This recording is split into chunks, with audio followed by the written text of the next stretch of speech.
பிரியமான அன்பு சகோதர சகோதரிகளே, ஆண்டவராகிய இயேசு கிறிஸ்து நாமத்தாலே நன்றிகளும் ஸ்தோத்திரங்களை எடுக்கிறோம். கர்த்தர் உங்களை அளவில்லாமல் ஆசீர்வதித்து பெருக செய்வாராக. இந்த சிலுவை நாட்கள் கொடுத்து தொடர்ந்து உங்களுக்கு ஒவ்வொரு விதமான ஒரு செய்திகளை பகிர்ந்து கொள்ளக்கூடிய தேவன் எங்களுக்கு உதவி செய்தபடினால் தொடர்ந்து பயணிக்கிறோம். நேற்றும் இன்றும் என்றும் மாறாத என் ஆண்டவருக்கு நன்றிகளும் ஸ்தோத்திரங்களை எடுக்கிறோம். இடைவிடாமல் உம்மை நாங்கள் ஆராதிக்கிறோம். எங்களை தப்பிவிக்க வல்லவர் என்று உண்மை நான் சொல்லிக்கிறோம். டேனியல் புத்தகம் 3 அதிகாரம் 17 வசனத்தின்படி இந்த உலகத்தில் பல ஜாதி மக்களை சந்தித்து சுவிசேஷத்தை அறிவித்துக் கொள்ளக்கூடிய நேரங்கள் எல்லாம் வீணடித்து போகாதபடி எப்பெல்லாம் அழைக்கப்படுறவர்களோ அவங்களை ஓடி போய் சுவிசேஷத்தை அறிவித்துக் கொண்டு தான் இருக்கிறோம். விதைப்பதனால நீர்ப்பாசம் கனி கொடுப்பவர் நீ தான். நான் விதைத்தாலும் இல்லை, எப்படி ஜெபித்தாலும் எப்படி பிரசங்கித்தாலும் அங்கே அற்புதம் செய்ய நினைப்பது உண்மை தவிர யாராலும் முடியாது சாமி. அப்படி தேசத்தின் மக்களுக்காக இந்த சிலுவை நாட்கள் கொடுத்துள்ள பல செய்திகளை பகிர்ந்து கொண்டு வந்தாலும் இயேசு கிறிஸ்து என்றவர் எப்போ வந்தார், எதற்காக வருவார் என்று ஆதியாகமம் 3 அதிகாரத்தில் 15 அவர் வருவார், குதிகாலில் மிதிப்பார் நிற்கும். அந்த ஆதி மனிதன் செய்கிற தவறுகளுக்கு அப்பயே ஒரு பதில் கொடுக்கப்பட்ட காலத்தை பார்க்குறோம். அவர் வருவார் என்ற வார்த்தையை துவக்கும் போது ரொம்ப நல்லா இருக்கும். ஏன்னா ஒரு மனுஷனுக்கு தேவன் அழைத்து கொடுக்கப்பட்ட காரியத்தை நிமித்தம் பாவத்தை உண்டாக்கக்கூடிய ஒரு சூழ்நிலையே பிசாசின் வல்லமைக்கு அவங்களை அகப்பட்ட நிமித்தமாக இப்படிப்பட்ட காரியங்கள் இந்த விடுதலை கொடுக்க ஒருவர் வந்தால் தான் முடியும்னா அவர் வருவார் என்ற வார்த்தையை நாங்கள் படிக்கிறோம். அவர் எப்படி வருவார் என்று சொல்லி எண்ணாங்க புத்தகத்தில் 24 அதிகாரத்தில் தெளிவாக 17 வசனத்தில் இருக்கும். அவர் நட்சத்திரத்தை கொடுத்து ஒரு சாட்சியை கொடுத்திருக்கோம். இப்படி வார்த்தையானது கொஞ்சம் படிக்க படிக்க இயேசுடைய வருகை லேசானது கிடையாதுங்க.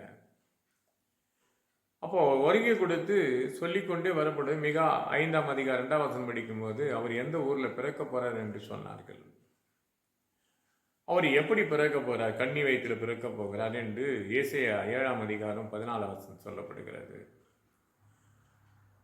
அவர் ஆலோசனை பெரிதாக 9 அதிகாரம் 6 வசனத்தில் சொல்லப்படுகிறது. அவர் சமாதானத்து தேவன் என்று அழைக்கப்படுவது. டேனியல் புத்தகத்தில் மேசியா வர என்று 9 25 வசனத்தை படிக்கிறோம். இப்படி சொல்லப்பட்டு ஏசாயா 53 அதிகாரத்தில் சொல்லப்பட்டதையும் இயேசு கிறிஸ்து புதிய ஏற்பாட்டின் வழியாக சொல்லப்படுகிற விஷயத்துக்கும் 800 ஆண்டுகள் ஆச்சாம். இந்த 800 ஆண்டுகளுக்கு பிற்பாடு இந்த தேசத்துக்குள்ள வராரு. அநேகர் அற்புதத்தை அடையாளத்தை செய்கிறாரு. பல ஜாதி மக்களையும் பலவீனத்தில் உள்ளவர்களெல்லாம் காப்பாற்றி உயர்த்துகிறாரு. கண்ணைத்திறவர்களை பார்க்கும்படி செய்கிறாரு. மரித்தவரை உயிரோடு இருக்கிறாரு. வீட்டுக்குள்ளேயே மரித்து போன மகளை எழுப்புறாரு. இதெல்லாம் பார்த்தீங்கன்னா ஒரு சமாரியா ஸ்திரீ வாழ்க்கை மாற்றி அமைக்கிறாரு. இப்படி பல காரியத்தை வேதத்தை படித்து கொண்டே போகலாம். நிறைய வசனங்கள் உண்டு புதிய ஏற்பட்ட. ஆனால் இங்கே பேதுரு என்று ஒரு மனுஷனை தேவன் தெரிந்து கொள்ளப்படுற யோவான் புத்தகத்தை துவக்கும் போது நல்லா இருக்கும். அது இதோ தேவாட்டுக்குட்டி நான் அல்ல அவருன்னு சொல்லக்கூடியதை பார்க்கக்கூடியவரும் அந்திரியவனும் பேதுருவன் தான் பார்ப்பாங்க. ஃபர்ஸ்ட் அவர் எதுக்காக வரார் என்று கூடிய நடுவில் ஒரு கேள்வி கேட்கும் போது அவர் இதற்காக தான் வராரு என்று சொல்லி அவரிடத்திலே பதில் சொன்னது பேதுரு தான். உன்னிடத்துல பல இடத்துல இந்த செய்தி பார்க்குற அன்பு சகோதரியா இருக்கலாம், சகோதரனா இருக்கலாம், இந்த செய்திகளை பல இடத்துல கேட்டுக்கலாம். இயேசு கிறிஸ்து எதுக்காக வந்தார், எதுக்கு கன்னி வயிற்றில் பிறந்தார், அந்த இம்மானுவேல் என்ன செய்ய போகிறார், உனக்காக எனக்காக என்ன செய்ய போறார் என்ற விஷயத்தை பைபிளில் நிறைய படிப்போம். அவர் கண்ணியத்தில் பிறக்கிறதுக்காக அநேக அக்கிரமங்கள் நீங்கி போகும்படி வந்தவர். அவர் 33 ஆண்டுகள் இருக்கக்கூடிய ஒரு சூழ்நிலையை ஏற்படுத்தினார். 33 ஆண்டு முடிந்ததுமே ஒருவரை உருவாக்குறாரு. உருவாக்கும் முன்பே ஒருவருக்கு சோதிக்கும்படி ஏற்படுத்துறாரு. பேதுரு பார்த்து சொல்றாரு, நீ சேவலுக்காக முன்பே 3 தடவை என்னை மறுதளிப்பாய் என்று சொல்லும் போது அவன் அதுக்கு ஒத்து போல. அப்போ எங்கள் ஒருவன் முத்தம் கொடுக்கிறவன் தான் என்னை காட்டி கொடுக்க போறான்னு பந்தியில் கடைசி பந்தியை ஆயத்தப்படுத்தி உட்காந்து பேசும்போது உங்களில் ஒருவன் என்னை காட்டி கொடுக்க போறான்றதையும் சொல்லுவார். இது படிக்கிறோம் இல்லையா? பார்க்குற அன்பு சகோதரியா இருக்கலாம், சகோதரனாக்க படிக்காத இருந்தால் புரிஞ்சு கொள்ளுங்க. மத்திய புத்தகத்தையும் மார்க்கு புத்தகத்தையும் லூக்கா புத்தகத்தையும் யோவான் புத்தகத்தையும் 4 புத்தகத்தை படிங்க இல்லையா? அப்போ நிறைய விஷயத்தை பார்க்கும்போது பவுல் எழுதப்பட்ட ஒவ்வொரு வார்த்தைகளும் நல்லா இருக்கும் பார்க்க. அப்போ எழுதப்பட்டவருடைய வார்த்தையை தெளிவாக படிக்கிறோமா என்று சொன்னால் அது கூட ஒரு கதையை இயேசு கிறிஸ்து கொண்டு வந்தது போல் நம்ம ஆளுங்க நிறைய கொண்டு வராங்க. இயேசு அழைக்க ஜெபகோரத்தினுடைய தலைமை போதகர் அருமையான ஐயா பேசும்போது ஒரு கதையை சொல்லுவார். ஏன்னா அறியாத ஜனங்களுக்கு புரியாத கதைக்கா இருக்கிறவர்களுக்கு ஒரு கதையை சொல்லி சத்தியவசனத்தை கொண்டு வருவார். அப்போ மோகன் சி லாசர் படும்போது அவரு ஒரு காரியத்தை கொடுத்து டைரக்டா கொடுத்து பிரசங்கமா இருக்கும். எத்தனை பிரசங்கம் பண்ணாலும் ஒரு குறிப்பிட்ட காலத்துக்கு பார்த்து பிரசங்கம் பார்த்தா ராங் இன்ஃபர்மேஷனா போயிடுச்சு.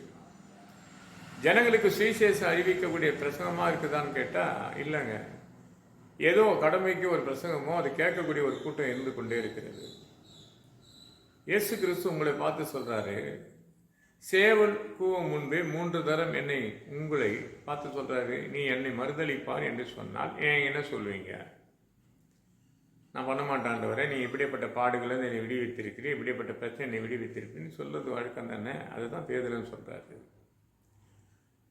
அப்போ அவர் காட்டி கொடுக்க ஒரு மனுஷன் ஏற்படுத்துறாரு. இவன் தான் அந்த பந்தியில் இருந்த ஒரு மனுஷன். ஒரு வகையில் இந்த காட்டி கொடுக்கறத கொடுத்து நான் எப்பவுமே தவறாக நினைக்கும். அவரை காட்டி கொடுக்கல என்றால் பிரசங்கிக்கிற எனக்கும் கேட்கிறவனுடைய பாவங்கள் அக்கிரமங்கள் மன்னிக்கப்பட்டு இருக்காது.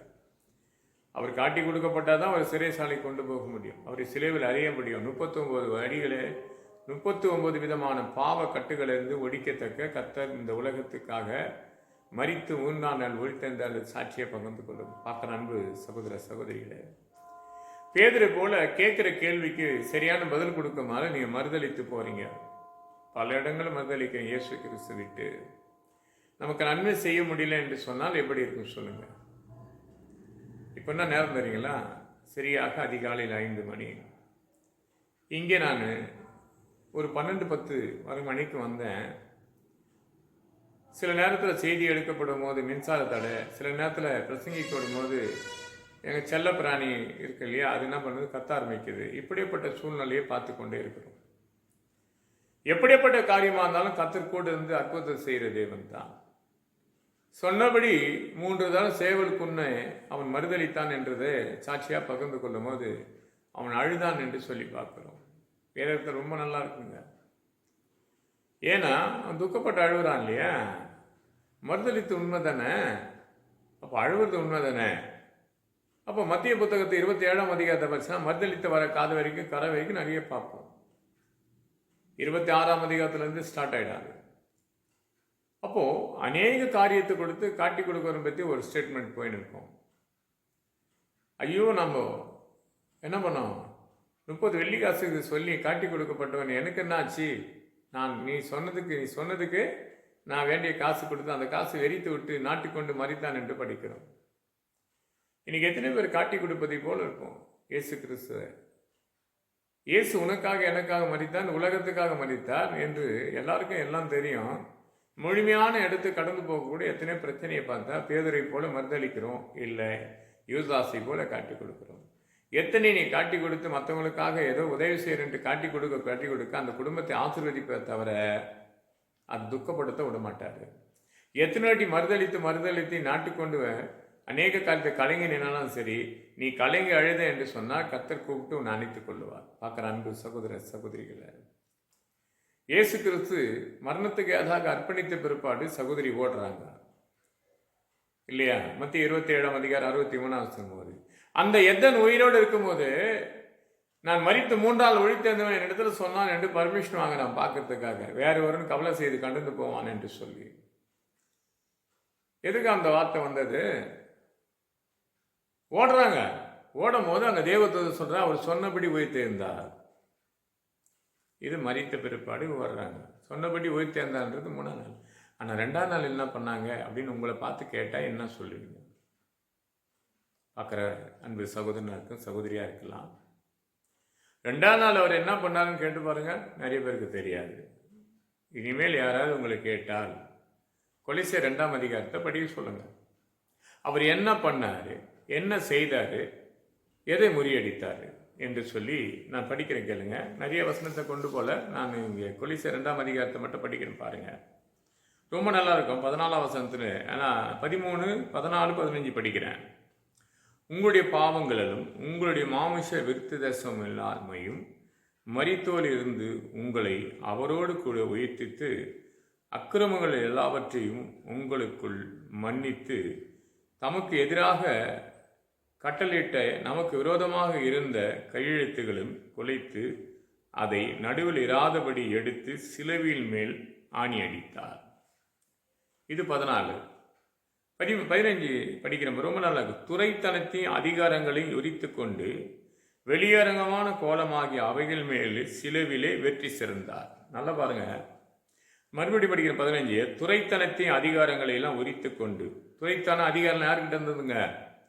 ஆதி மனிதன் நிமித்தமாக விடப்பட்ட அடிமையாக்கப்பட்டதை என் ஆண்டவராக இயேசு கிறிஸ்து மரித்து சகலத்தை உரித்து கொண்டார். அப்போ 2ஆம் நாள் என்ன பண்ணான்னு சொன்னா, நீ ஜென்ரலா படிச்சா கொலிசா 2ஆம் அதிகாரம் 15 படிக்க சொல்லலாம். அழகா இருக்குது. துரைத்தனங்கள் அதிகாரியின் உரித்து கொண்டு வெளியரங்கமாக கோலமாக ஆக்கிய அவைகள் மேல் சிலுவையிலே வெற்றி சிறந்தார்.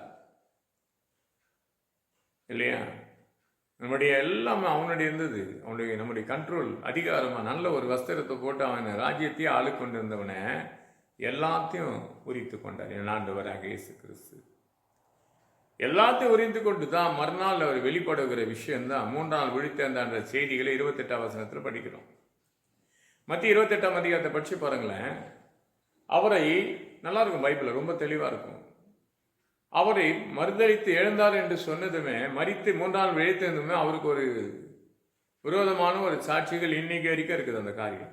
அதை படிக்கிறேன் பாருங்க. மத்திய புத்தகத்தில் 28ஆம் அதிகாரம் 14ஆம் வசனம் படிக்கிறேன் பாருங்க. ரொம்ப நல்லா இருக்கும். அதை படிச்சு உங்ககிட்ட வேதம் தான் எடுத்துக்கொண்டுங்க படிச்சு பாருங்க. இன்னி வரைக்கும் அது இந்த கதை போய்கொண்டிருக்கு.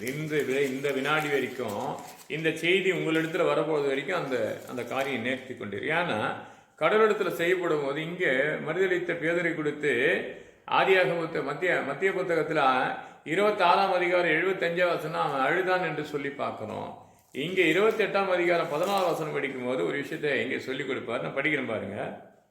இது சேனாதிபதிகள் கேள்விப்பட்டு நாங்கள் அவரையும் சம்பப்படுத்தி உங்களை தப்பித்து போவோம் என்று அவர் பணத்தை வாங்கி கொண்டு தங்களுக்குள் போதிக்கப்பட்டதுபடி செய்தார்கள். இந்த பேச்சு யூதாவில் இந்த நாள் வரைக்கும் பிரசங்கித்துக் கொண்டிருக்குது. ஒருவரை சேனாதிபதி என்ன பண்றாங்க, கேள்விப்பட்ட உடனே இயேசு கிறிஸ்து மரித்து உயிர்த்தெழுந்தான்ற செய்தி அவங்களுக்கு போது பணம் கொடுக்குறான் ஜனங்க கிட்ட. அப்போ யூத ஜனத்துக்கிட்ட படிக்கிறாங்க. அதுதான் 14 நல்லா இருக்கும். இந்த 13 படிக்கிறத கூட, நாங்கள் நித்திரை அடைந்தால் என்று அவர்கள் சீசர்கள் ராத்திரியிலே வந்து அவரையும் கலங்கம் பண்ணி கொண்டு போய்விட்டார்கள் என்று சொல்லுங்கள். இது சேனாதிபதிகளும் கேள்விப்பட்டார். நாங்கள் அவரையும் சம்பவமாக படுத்தும் அவன் தப்பித்து கொண்டு என்றார்கள். அவர்கள் எல்லாம் பணத்தை வாங்கி கொண்டு தங்களுக்கு போதிக்கப்பட்டபடியாக செய்தார். இந்த பேச்சு யூதாவில் உள்ள இந்த நாள் வரைக்கும் பிரசங்கித்துக் கொண்டிருக்கிறார்கள். நிறைய விஷயத்தை பார்க்கலாம் பைபிள்ல. அவனை என்ன பண்றான், ஒருவன் 30 வெள்ளிக்காசு பணத்துக்காக ஆசைப்பட்டு நாட்டு கொண்டு மறித்தான். அப்போ யூத ஜனங்க என்ன பண்றாங்க, இன்னொரு இடத்துல இருந்து அந்த சேனாதிபதிகிட்ட பணத்தை வாங்கி அவர் விழித்தேர்ந்தவல்ல அவங்க கவலம் செய்து தூக்கி கொண்டு போனார்கள் என்று ஒரு செய்தியே போகுது. பார்க்குற அன்பு சகோதரிகளை ரொம்ப நல்லா இருக்கும். அப்போ ஆண்டவர் கொடுத்து இந்த 28ஆம் அதிகாரத்தை முழுமையாக படித்தா பாதியில் அவர் விழித்தேர்ந்த செய்திகள் போயிருக்கும்.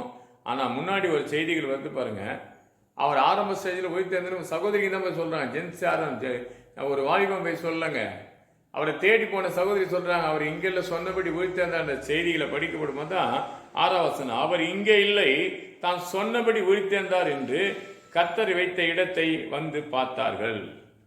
இதை போய் அவங்க சீசருக்கு ஓடி போய் சொல்றாங்க. அப்போ சொல்லப்பட்டு பார்க்க வரும்போது இந்த செய்தி போகுது. என்னன்னா, இல்லைங்க அவங்க சீசருக்கு வந்து அந்த கபலம் செய்து கொண்டு போனாங்க, அவர் உயிர்த்தெழுந்தது பொய்ன்னு சொல்லி. இந்த உலகத்துல பலவிதமான பொய்களை சொல்லி கொண்டு என்ன பண்ணுவாங்க, தந்திரமாக மனுஷனை ஏமாற்றி கொண்டு இருப்பாங்க. பார்க்குற அன்பு சகோதரிகளை, இயேசு கிறிஸ்து என்ற நாமத்தை கொடுத்து எந்த குறை யார் மூலியமா சொன்னாலும் அது கேட்கப்படாது. ஒருவன் சொல்லுகிற வார்த்தை கொடுத்து கலங்கி நிற்காத, பயந்து நிற்காத. கர்த்தர் ஒரு கூட இருக்கிறாரு. உமக்காக மரித்தார், உனக்காக உயிர்த்தெழுந்தார், உனக்காக ஜீவித்துக் கொண்ட எண்ணம் உனக்குள்ள வரணும். இனிமேல் சொல்லு, யாரு கேட்டாலும் கர்த்தர் என்னுடைய முன்னோர் காலத்தில் இருந்த பாவங்கள் என் காலத்து இருந்த போது நாங்கள் வேதத்தை படித்தோம், எங்கள் பாவத்தின் அக்கிரமத்தின் சமுத்திரத்தின் ஆழத்திலிருந்து வேரோடு பிடுங்கினார். என்ன பண்ணலாம்? வேரோடு பிடுங்கினார். போலீசார் 2ஆம் அதிகாரம் 15 துரைத்தனத்தை அதிகாரத்தை என்ன பண்ணா? உரித்து கொண்டு வெற்றி கண்டாராம். அந்த வெற்றி யாருக்குரியது? இந்த தேசத்துல உலகத்தில் இருக்க அத்தனை மக்களுக்கும் அந்த வெற்றிக்குரியவர். அதுக்குரியது யாருக்குன்னா, உனக்காக எனக்காக இந்த உலகத்தில் அத்தனை பேருடைய பாவங்கள் மன்னிக்கப்பட்டது. அப்படிதான் சொல்றாரு ஏசாயா 44:22 உன் மீறுதலை மேகத்தை போலும் உன் அக்கிரமத்தை கார்மேகத்தை போல அகற்றி விட்டு நீ என்னிடத்து திரும்ப உன்னை நான் மீட்டுக் கொள்ளுவேன். 21 ரொம்ப அழகா இருக்கும். என்னால் நீ மறக்கப்படுவதில்லை. இயேசு கிறிஸ்து என்ற வல்லமையிலே ஆண்டவராக இயேசு கிறிஸ்து என்னைக்கும் மறக்கப்பட சொன்னபடி மரித்தார், சொன்னபடி உயிர்த்தெழுந்தார்.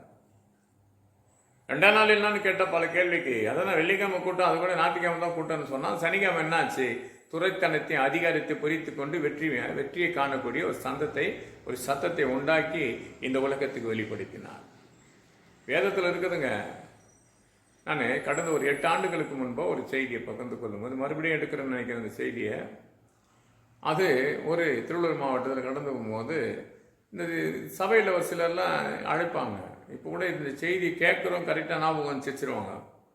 ஏன்னு சொன்னால் அதுக்கப்புறம் பார்த்தோன்னா வேறு ஒரு கிராமத்தில் நினைக்கிறேன். நான் இந்த பக்கத்தில் காஞ்சிபுரத்துக்கு அந்த பக்கத்தில் ஒரு வில்லேஜுக்கு நான் போயிருக்கும்போது, இந்த பக்கம் இந்த ஸ்ரீபெரும்புத்தூர் பகுதியில் அப்போ நான் போயிருந்த ஒரு பாடகர், அவர் வந்து ஒரு வெளிநாட்டுக்கு போயிட்டு இருந்தார். அப்போ நான் செய்திக்கு அங்கே கடந்து போனேன். பெரிய ஒரு வியாபாரி ஆண்டவர் எடுத்துக்கொள்ளப்பட்டு மகிமை கொடுத்த மன்னவரே சோத்திரன்னு பாட்டு பாடினாருங்க. அந்த பாடல் பாடினவருடைய சபைக்கு நான் கடந்து போனேன். அப்போ 7 வார்த்தை பேசும்போது ஒரு அம்மா சொல்கிறாங்க, நான் வந்து இந்த மாதிரி வியாபாரம் பண்ணி கொண்டதுன்னா அவங்க தப்பு பண்ணிட்டாங்க, நான் மன்னிச்சிட்டேன். இல்லைங்க, அது செய்தி கிடையாதுங்க. வலது பக்கம் இடது பக்கம் ஒருவன் இருக்கிறான், தேவரே இவன் செய்வது என்ன என்று தெரியவில்லை இயேசுவே அப்படின்னு சொல்ல, பிதாவே இவர்களை மன்னியும் என்னார். ஆண்டவர் சிலுவையில் சுமக்க முன்பே, அவர் பிறக்க முன்பே, இல்லை அவரை காட்டி கொடுக்க முன்பே, காட்டி கொடுக்குற பற்றி ஒருவன் காட்டி கொடுக்க கை நீட்டும் போது அவன் காது போது அந்த காதை ஒட்ட வச்சு அவனை காப்பாற்றி விடுறார். First miracle. செகண்ட் மிராக்கல், பரிகாசம் பண்ண 2 பேரையும் சிலுவையில் அழிந்து கொண்டு பக்கத்தில் வலது பக்கம் இடது பக்கம், பிதாவே இவர் செய்வது என்ன என்று தெரியவில்லை, இவர் மன்னித்தரும் என்று கேட்டு மன்னிப்பு வாங்கி கொடுத்த கர்த்தர். வேதத்தில் பல விஷயங்கள் இருக்குதுங்க. பார்க்குற அன்பு சகோதர சகோதரிகளை, உனக்கு மன்னிப்பு வேணுமா, மறுவாழ்வு வேணுமா, கர்த்தரிடத்தில் வா. யோவான் புத்தகம் 6ஆம் அதிகாரம் 37 எண்ணத்தில் வந்தால் நான் புறம்பாக உங்களை தள்ளுவதில்லை. பலவிதமான பாவப்பட்ட மகனை 2 பக்கம் வலது பக்கம் இடது பக்கம் இருவரிலையும் தேவன் மன்னித்தார் என்று சொன்னால், பிதாவுடைய மன்றாட்டு கேட்டு பிதாவே அவர்களை மன்னி என்று சொன்னாரு. அவர் மரித்து உயிர்த்தெழுந்த பேர் ஒரு அதிகாரம் வருதுங்க. மத்திய புத்தகத்தில் 28ஆம் அதிகாரத்தில் 18ஆம் வசனம் போது அவருக்கு வானத்தும் போது சகல அதிகாரம் கொடுத்த போது அங்கே சீசர்களை பார்த்து சொல்ற, நீங்கள் புறப்பட்டு போங்க, அநேகரை சீசராக்குங்க, பிதா குமாரன் பரிசுத்த நாமத்தை ஞானஸ்தானம் கொடுங்க. இன்னைக்கு யாரையும் சீசராக்க சுவிசேஷம் சொல்ல போறது கிடையாதுங்க. யார் சபைகள் நுழைறாங்களோ அங்கே சேமிப்பு திட்டம்னு ஒன்று இருக்குது தெரியுங்களா? அந்த அதிகமாக விளம்பரம் போட்டுன்னு இருப்பாங்க. பலவிதமான பேங்க் விளம்பரம், பலவிதமான பிஸ்னஸ் விளம்பரம்லாம் பார்த்தீங்கன்னா சேமிப்பு திட்டம், நகை கடைகள்லாம் இப்போ நிறைய விளம்பரம் போடுவாங்க. குறிப்பிட்ட மாதங்களில் நீங்கள் சேர்த்து வைங்க, இந்த மாதத்தில் இப்படி ஒரு விளம்பரத்தை இவனுடைய பணத்தை வாங்கி இவனுடைய பணத்தை பேங்க்கில் போட்டு அந்த பணத்தை ஒழுங்குபடுத்தி அவனுக்கே சேமிப்பை போல அதிகமாக கொடுப்பதை போல சிலர் பண்ணுவாங்க. அதையும் நம்ம ஜனம் நம்பி போவோம். என் ஆண்டவரா இயேசு கிறிஸ்து அப்படியேப்பட்டவர் இல்லை. உனக்காக எனக்காக இந்த உலகத்தில் மரித்து உயிர்த்தெழுந்த தேவனாக இருக்கிறார். அந்த ஆண்டவராக இயேசு கிறிஸ்து முழு மனதோடு முழு ஆத்மாவோடு அவருக்கு செய்து சாய்த்தார் என்று சொன்னால் நீங்கள் கடந்து போய் அநேகரை சீசராக்க பாருங்க. சுவிசேஷம் சொல்லுங்க, இயேசு மரித்தார் விடுத்தேர்ந்தார் என்று அப்போஸ்தலர் 3ஆம் அதிகாரம் 15ஆம் வசனம் சொன்னது போல, இவர் யார் தெரியுமா? இயேசுவை சேவல் கூவும் முன்னே 3 தடவை மறுதளித்தவர் தான். அவர் உயிர்த்தெழுந்ததுக்கு நான் தான் சாட்சின்றாரு. யார் சொல்லணும் தெரியுமா அந்த வார்த்தைய?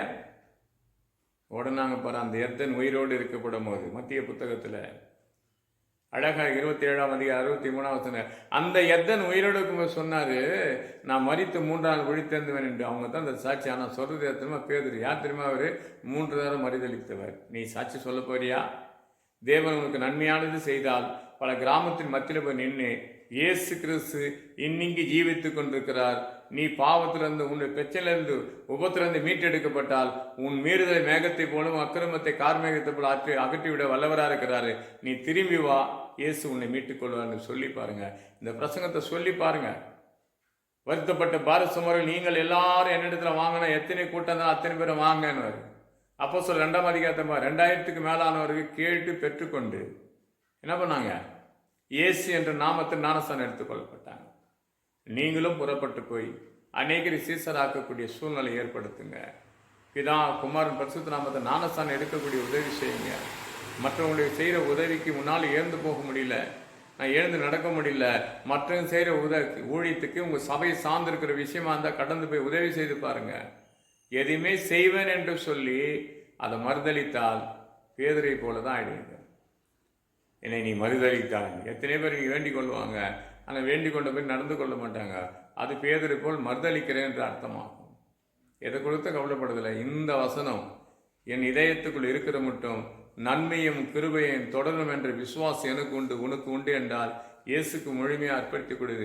இந்த மரித்து 3 விழுந்து விழுகிற நாட்களுக்கு மட்டமல்ல, எப்பயோ 2000 ஆண்டுகளுக்கு முன்பாக தேவன் அதை செய்து முடித்தார். இன்னைக்கும் ஒவ்வொரு ஆண்டுகளும் இதை ஜனங்களுக்கு ஞாபகப்படுத்திக் கொண்டு இருக்கிறேன் என்று சொன்னால் மனிதனுடைய மனநிலைமைகள், அதாவது ரொம்ப தேவனுக்கு பிரியமெல்லாம் இருக்குது. இது மாறணும் என்று சொன்னால், இந்த வசனம் சத்திய வசனம் உனக்குள்ள வந்தது என்று சொன்னால் முழு ஆத்மாவின் ஆவி ஆத்மா சரீரம் கத்தருக்கு கொடுத்துக் கொள்வார். கத்தர் உங்கள் அலுவலாமல் குடும்பத்தையும் உங்களையும் ஆசீர்வதிப்பாராக. ஜோமனோமா என் அன்பால் நேசிக்க நல்ல பிதாவின் கிருபைக்காக சோதரிக்கிறோம், வல்லமைக்காக துதிக்கிறோம், உண்மை போற்றுகிறோம் அப்பா. சகலத்தை பொறுப்படுத்தி வழிநடத்து பெருகேசும் பிதா. ஆமென். வேற ஒரு செய்தியோடு பார்ப்போம். சிலுவையை கொடுத்து இன்னும் எடுத்துக்கொண்டே இருப்போம். கத்தர் உங்களை அலுவலாமல் ஆசீர்வதிப்பாராக. ஆமென்.